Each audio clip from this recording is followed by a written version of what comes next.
মুখ্যমন্ত্রীর পদযাত্রা বলে কথা, রাস্তায় লোকসংখ্যা এতই কম যে রেগে গেলেন মমতা বন্দ্যোপাধ্যায়। মাঝপথে পদযাত্রা দাঁড় করিয়ে জুন মালিয়াকে সামনে রেখে নেতাদের ধমক দিলেন নেত্রী। মুখ্যমন্ত্রী যখন রাস্তায় নামেন তখন শহর কলকাতায় জনজোয়ার চোখে পড়ে, আর মেদিনীপুরের এই পদযাত্রায় লোক একেবারে খাঁ খাঁ করছে। আর তাই নিয়ে কটাক্ষ করে বললেন, নেতাদের ঘুম ভাঙেনি। সোমবার বিকেলে মেদিনীপুর শহরে মেদিনীপুর লোকসভার তৃণমূল প্রার্থী জুন মালিয়ার সমর্থনে পদযাত্রার আয়োজন ছিল, যেখানে প্রধান আকর্ষণ ছিলেন নেত্রী মমতা বন্দ্যোপাধ্যায়। পদযাত্রা নিয়ে 200 মিটার এগোতেই নেত্রী দেখেন রাস্তার পাশে লোক নেই পেছনেও। পদযাত্রা দাঁড় করিয়ে রীতিমতো ধমক দিলেন তৃণমূলের জেলা সভাপতি থেকে জুন মালিয়া সকলকেই। নেত্রীর অগ্নিমূর্তি দেখে নড়ে চড়ে বসে পুলিশ এবং তৃণমূলের নেতাকর্মীরা। দ্রুত বিভিন্ন জায়গায় পিছনে ছড়িয়ে থাকা তৃণমূলের কর্মী সমর্থকদের এক করে ভিড় বাড়ানো হয় পদযাত্রায়। প্রায় মিনিট 5 দাঁড়িয়ে যায় তার পদযাত্রা।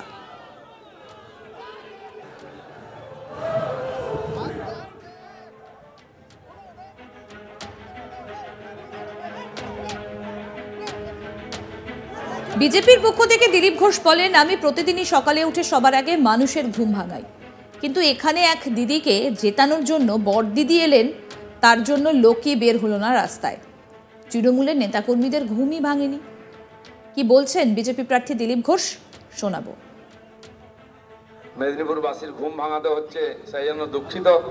আর আমার পুরনো অভ্যাস, সকাল থেকে লোকের ঘুম ভাঙাই। মেদিনীপুরের লোক তো কমপক্ষে আমাদের কর্মীদের ঘুম ভেঙেছে, টিএমসির লোকের এখনো ঘুম ভাঙেনি। তাই দিদির মিছিলে পৌঁছতেই পারলো না কেউ। দিদি রোদ্দুরে হাঁটলেন এখানে এসে এতটা করে, কিন্তু টিএমসির লোকেরা বাড়ি থেকে বেরোতে বেরোতে প্রোগ্রাম শেষ হয়ে গেল। এটা কিন্তু আপনারা ঠিক করেননি। এক দিদিকে জেতাবার জন্য বর্দি এলেন, আর তার সভাতেই এলো না।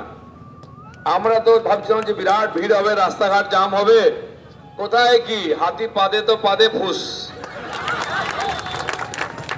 দিদি অনেক হুঙ্কার করেছিলেন। অবশ্য ওনার দোষ নয়, আমি যেখানে যাই উনি পেছনে পেছনে যান। যতদিন আমি মেদিনীপুরে ছিলাম, মেদিনীপুরকে কেন্দ্র করে ঝাড়গ্রাম, বিষ্ণুপুর, বাঁকুড়া, মেদিনীপুর, ঘাটাল খুব ঘুরতেন। এখান থেকে যাতায়াত করতেন, খড়গপুরে হেলিকপ্টার রাখতেন। আমি বর্ধমান গেলাম, ওখানে চলে গেছেন হেলিকপ্টার নিয়ে। 18 দিন ছিলেন দুর্গাপুরের, 18 দিন।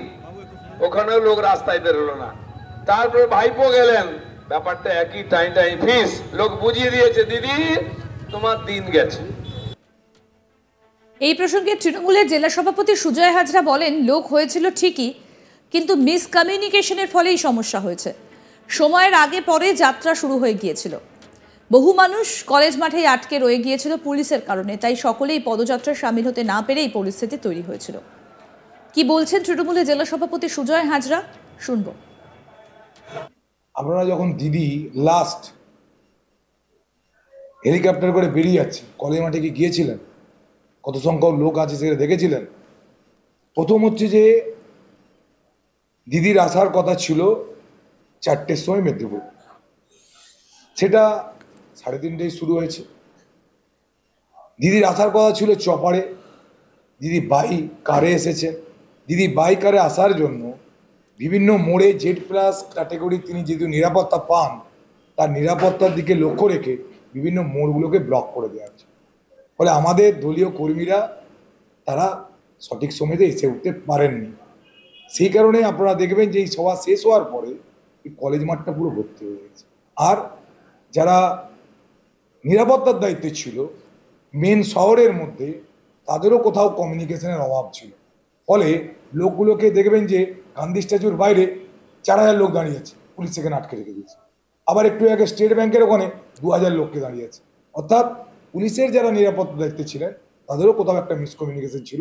ফলে লোকগুলো যে পিছনে থাকবে, সেইটা পুলিশ প্রশাসনের কোথাও এই মিসকমিউনিকেশন থাকার জন্য সেই লোকগুলোকে একসঙ্গে হাঁটানো যায়নি। কিন্তু আফটারঅল আমি আবার বলছি যে যখন দেখবেন যে দিদি যাচ্ছেন, ওটা কলেজ মাঠটা ভরে গেছে।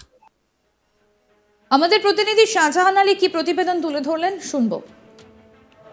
নির্বাচনের 4 দিন আগে মেদিনীপুর লোকসভা কেন্দ্রের তৃণমূল প্রার্থীর সমর্থনে পদযাত্রা নেত্রী মমতা বন্দ্যোপাধ্যায়ের। আর সেই পদযাত্রায় বিশৃঙ্খলা ও পর্যাপ্ত পরিমাণ লোকের অনুপস্থিতি নিয়ে নানান প্রশ্ন এবং জল্পনা তৈরি হলো রাজনৈতিক মহলে। নেত্রী নিজে সেই পদযাত্রা দাঁড় করিয়ে রীতিমতো ধমক দিলেন জেলা তৃণমূলের সভাপতি ও মেদিনীপুর লোকসভা কেন্দ্রের তৃণমূল প্রার্থী জুন মালিয়াকে। পরে অবশ্য পরিস্থিতি মোকাবিলা করার চেষ্টা করলেন বিভিন্নভাবে তৃণমূল নেতৃত্ব ও পুলিশও। জানা গিয়েছে মেদিনীপুর লোকসভা কেন্দ্রের তৃণমূল প্রার্থী জুন মালিয়ার সমর্থনে মেদিনীপুর শহরে পদযাত্রার আয়োজন হয়েছিল সোমবার বিকেলে। সেই পদযাত্রা শুরু হয়েছিল মেদিনীপুর শহরের কালেক্টরেট মোড় থেকে। পদযাত্রা সেখান থেকে কিছুটা বেরোনোর পরেই 200 মিটার এগিয়ে নেত্রী দেখেন রাস্তার দুপাশে কোনো লোক নেই, পেছনেও লোক খাপ ছাড়া।